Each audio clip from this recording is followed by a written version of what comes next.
रात के 8 बज गए थे। अपने पति का मूड बनाने के लिए उसने कमरे में कैंडल और बहुत सारे गुलाब रख दिए ताकि जब उसका पति आए और यह सब देखे तो रोमांटिक हो जाए, और खुद एक बहुत खूबसूरत सी नाइटी पहनकर बिस्तर पर बैठकर अपने पति का इंतजार कर रही थी। सरिता की उम्र लगभग 28 साल थी। सरिता दिखने में बेहद खूबसूरत थी।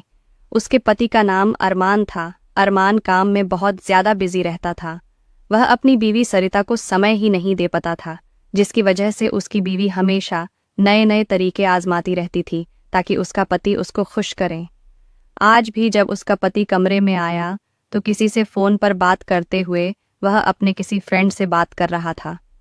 सरिता ने सोचा था कि मेरा पति जब मुझे इन कपड़ों में देखेगा तो खुश हो जाएगा और उसका मूड बन जाएगा, लेकिन ऐसा कुछ नहीं हुआ। उसका पति तो उसकी ओर देख भी नहीं रहा था, उसके ऊपर उसकी नजर ही नहीं गई।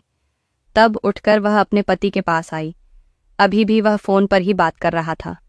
गुस्से में उसने अपने पति का फोन लेकर फोन काट दिया। गुस्से से अरमान दिमाग खराब है, बोला। मैं कितनी जरूरी बात कर रहा था। सरिता कहने लगी, मैं तुम्हारी बीवी हूं, सारा दिन तुम काम करते रहते हो, मुझे टाइम नहीं देते हो। मेरे खुशी का क्या, पूरा दिन मैं घर पर काम करती हूँ, सबका ख्याल रखती हूँ, और तुम्हें काम के अलावा कुछ सूझता ही नहीं है। अरमान कहने लगा, तुम हाउसवाइफ हो, काम करना यही तुम्हारा काम है, उसमें कोई एहसान नहीं कर रही हो। तुम अरमान के घर में अरमान की माँ और अरमान की एक बहन, वह भी रहती हैं। उसकी शादी हो चुकी है, अपने पति के साथ अपने मायके में रहती है। अरमान की बहन रचना और रचना का पति दोनों अरमान के ऑफिस में काम करते हैं। इतनी सजावट करने के बाद भी अरमान का मूड नहीं बना और वह ऑफिस से आकर खाना खाकर चुपचाप सो गया। इसकी वजह से सरिता का दिमाग बहुत खराब हो गया था। वह अपने पति का प्यार पाने के लिए तड़प रही थी। कमरे से बाहर निकलकर बैठी थी। रात के लगभग 12 बज रहे थे। तभी सरिता की सास छत से उतरकर नीचे आई और अपनी बहू को जब इतनी रात को नाइटी में देखा तो कहने लगी, तुम यहाँ पर क्या कर रही हो? सरिता कहने लगी। ऐसे ही अरमान की माँ समझ गई थी। कहने लगी, अगर अरमान को काम से फुर्सत नहीं मिलती है तो उसे रिझाओ अपनी, और शादी को इतने साल हो गए हैं, आखिर पोते का मुंह कब दिखाएंगी? तुम जाओ। अपने कमरे में चुपचाप सरिता अपने कमरे में चली गई। अगले दिन सुबह जब सब नाश्ता कर रहे थे तभी रचना बहुत खुश थी। वह अपनी माँ से कहने लगी, मैं आप लोगों को कुछ बताना चाहती हूँ। रचना की माँ ने कहा, बताना, क्या बात है? तो रचना ने कहा कि माँ, आप नानी बनने वाली हैं। इस बात से रचना की माँ बहुत खुश हो गई। कहने लगी, बस मालिक, तूने नानी तो बना दिया, अब बस दादी भी बना दे। शाम हो गई रात को। आज फिर अरमान कमरे में आकर सो गया। उसने अपनी बीवी के साथ में कुछ नहीं किया। उसकी बीवी को नींद नहीं आ रही थी तो कमरे से बाहर आ गई।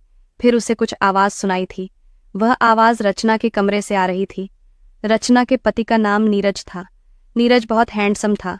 सरिता रचना के कमरे की ओर बढ़ने लगी।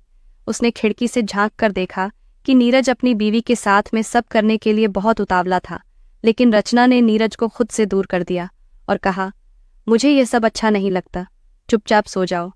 ये बात सरिता ने अपने कानों में सुनी तो समझ गई कि नीरज भी तन्हा है।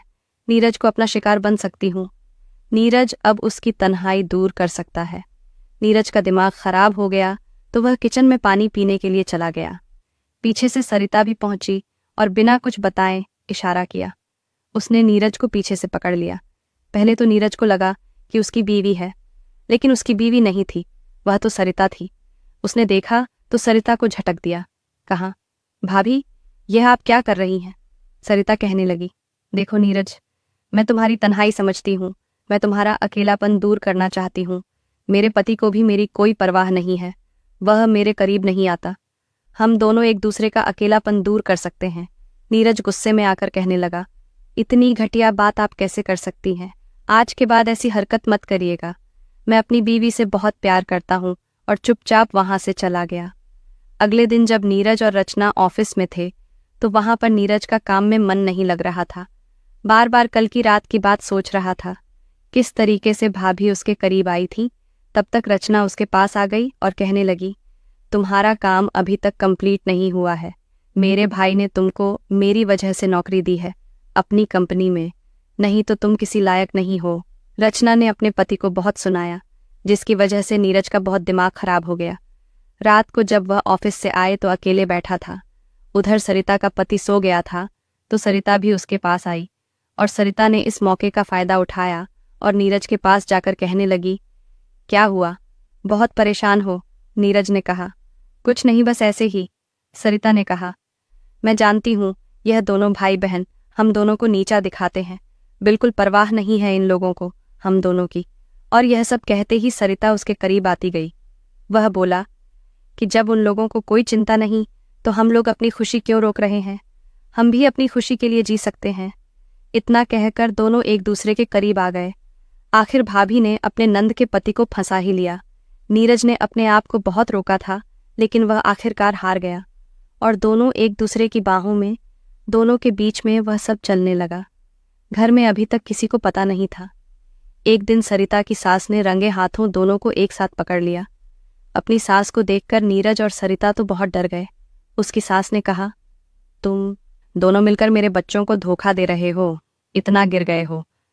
सरिता बहुत गुस्से में आ गई, कहने लगी, हम कोई धोखा नहीं दे रहे हैं, आपके बेटे को मेरे लिए टाइम नहीं मिल रहा है। तो अगर मैं नीरज के साथ में यह सब कर लिया तो क्या बुरा कर दिया? सास कहने लगी, अभी मैं जाकर अरमान को सब कुछ बताऊंगी और अपनी बेटी को भी। सरिता ने कहा, देखो माँ जी, सोच लो, आपकी बेटी पेट से है, कहाँ जाएगी, क्या करेगी, बच्चे का क्या होगा? तो अच्छा यही है कि इस बात को आप राज ही रखो, लेकिन माँ तो माँ होती है, वह अपनी बेटी का बुरा कैसे देख सकती है? उसने सोचा कि क्यों ना अरमान को और सरिता को इस घर से बाहर भेज दिया जाए। उसने अपने बेटे अरमान से बात की कि तुम अपना नया ऑफिस बनाने वाले थे, मैं सोच रही हूँ उसको शहर से बाहर बना लो। अरमान भी मान गया और दोनों अगले दिन शहर जाने वाले थे। अरमान अपनी बीवी को लेकर घर से जाने वाला था और यह बात जब सरिता को पता लगी तो बहुत गुस्सा हो गई। वह जान गई कि यह सब उसकी सास का किया धरा है। नीरज से उसको प्यार का भूत सवार था। नीरज के साथ में उसको बहुत मजा आ रहा था। वह कैसे उसको छोड़कर चली जाती? शहर जाने से बचने के लिए उसने सीढ़ियों पर तेल डालकर अपने पति को गिरा दिया और उसके पति का हाथ पैर टूट गया, जिसकी वजह से वह व्हील चेयर पर आ गया। नीरज सरिता के पास आया और कहने लगा, यह एक्सीडेंट था या फिर यह सब तुमने किया है? सरिता मुस्कुराने लगी और कहा, यह सब मैंने तुम्हारे लिए किया है। वह बुढ़िया हम दोनों को शहर भेजना चाहती थी ताकि मैं तुमसे दूर हो जाऊं, लेकिन मैं तुमसे दूर नहीं जाना चाहती। मुझे तुम्हारे साथ बहुत अच्छा लगता है और हम दोनों के बीच में किसी को नहीं आने दूंगी। यह बात सरिता की सास ने चुपके से सुन ली। वह कमरे में आ गई। यह सब तूने किया है। मैंने बहुत बड़ी गलती की जो मैंने तुम दोनों की बात अपने बेटे से छुपी। मैं अभी जाकर उसको सब कुछ बता दूंगी, उसके बाद देखना, वह तुझे घर से निकाल देगा। उसकी सास जाने लगी थी। सरिता ने अपनी सास को समझाने की बहुत कोशिश की लेकिन वह मान ही नहीं रही थी। पीछे पीछे सरिता जा रही थी, आगे उसकी सास। लेकिन जब सरिता को लगा कि उसकी सास नहीं मानेगी तो जैसे ही उसकी सास सीढ़ी से नीचे उतरने लगी वैसे ही पीछे से उसने अपनी सास को धक्का दे दिया और सीढ़ियों से गिर गई। उसके सर पर बहुत ज्यादा चोट लग गई। नीरज वहीं पर था। वह अपनी सास को बचाना चाहता था लेकिन वह कहने लगी, अरे ये बच गई ना तो हम दोनों का जीना मुश्किल हो जाएगा। नीरज अपनी सास को अस्पताल लेकर जाना चाहता था लेकिन सरिता ने उसको रोक लिया और वह वहीं पर मर गई। लेकिन यह बात नीरज को अंदर ही अंदर खा रही थी। अब उसको लगने लगा था कि वह बहुत बुरी तरीके से फंस गया है। उसने भाभी के साथ में वह सब करके गलत कदम उठाया है क्योंकि उस समय वह परेशान था और सरिता ने इसी बात का फायदा उठाकर नीरज को फंसा लिया था। लेकिन अब नीरज को यह एहसास हो रहा था कि वह गलत कर रहा है और अपनी सास के मर जाने के बाद तो वह अंदर ही अंदर घुट रहा था। तभी उसने यह फैसला किया कि अब वह सरिता के साथ में कुछ नहीं करेगा। और यह बात जब नीरज ने सरिता को बताई कि अब मेरा तुमसे कोई लेने लेना देना नहीं है, मैं तुम्हारे साथ अब कुछ भी ऐसा वैसा नहीं करूंगा और ना ही तुम मेरे करीब आना। सरिता का दिमाग बहुत खराब था। अगले दिन नीरज अपने कमरे में बैठा था। तभी सरिता उसके कमरे में गई और अंदर जाकर चिल्लाने लगी, छोड़ो मुझे, ये क्या कर रहे हो नीरज? मैं तुम्हारी भाभी हूं, कम से कम रिश्ते का लिहाज तो करो, मेरे साथ में ऐसा मत करो। जोर जोर से चिल्लाने लगी, छोड़ दो मुझे। तब नीरज की बीवी कमरे में आई और सरिता रोते हुए अपनी नंद से कहने लगी, देखो ना नीरज मेरे साथ जबरदस्ती करने की कोशिश कर रहा था। मैंने कितना कहा, मैं तुम्हारी भाभी हूं, पर यह नहीं माना। अपने पति को जोर से छांटा मारा। तुम्हें शर्म नहीं आई? ये सब करते हुए तुम अभी के अभी मेरे घर से निकल जाओ और तुम्हें ऑफिस से भी भैया निकाल देंगे। अरमान भी कहने लगा, हाँ, अब तुम्हारी कोई जरूरत नहीं है। इतनी घटिया हरकत की तुमने मेरी बीवी के साथ। नीरज अपनी सफाई देने की कोशिश कर रहा था, लेकिन उसकी कोई नहीं सुन रहा था। अगले दिन घर पर कोई नहीं था, सिर्फ नीरज और सरिता थे। सरिता नीरज के पास गई और कहने लगी, क्या बात है? तुम मुझे मना कर रहे थे कि तुम मेरे साथ में वह सब नहीं करोगे। मैं तुम्हें किसी भी हाल में खुद से दूर नहीं होने दूंगी। तुम्हारे लिए मैंने इतना सब कुछ किया, अपने पति को सीढ़ियों से गिराया, अपनी सास को मारा, और तुम मुझे छोड़कर चले जाओगे। मैं ऐसा कैसे होने देती? अब देख लिया ना तुमने, मैं क्या कर सकती हूँ। नीरज हाथ जोड़कर कहने लगा, मुझे माफ कर दो। मुझे तुम जैसा बोलोगी मैं वैसा ही करूँगा। मेरी जिंदगी बर्बाद मत करो। मैं कहीं का नहीं रहूँगा। मेरी बीवी मुझे छोड़ देगी, मैं क्या करूँगा? और ये सब सुनते ही रचना और अरमान कमरे के अंदर आ गए। दोनों ने सारी बात सुन ली। रचना ने अपनी भाभी को थप्पड़ मारा और कहा कि यह सब किया धरा तुम्हारा था और तुमने मेरे पति को फंसाया।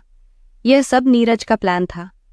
अरमान से उसने पहले ही सब कुछ बता दिया था और कहा था, मैं आपको साबित करके दिखाऊंगा, बस आप मुझे एक दिन का टाइम दे दीजिए। और नीरज ने यह साबित कर दिया था कि किस तरीके से सरिता ने उसको फंसाया था और उसकी मां को मारा था। अरमान ने पुलिस को बुला लिया। पुलिस सरिता को पकड़कर लेकर चली गई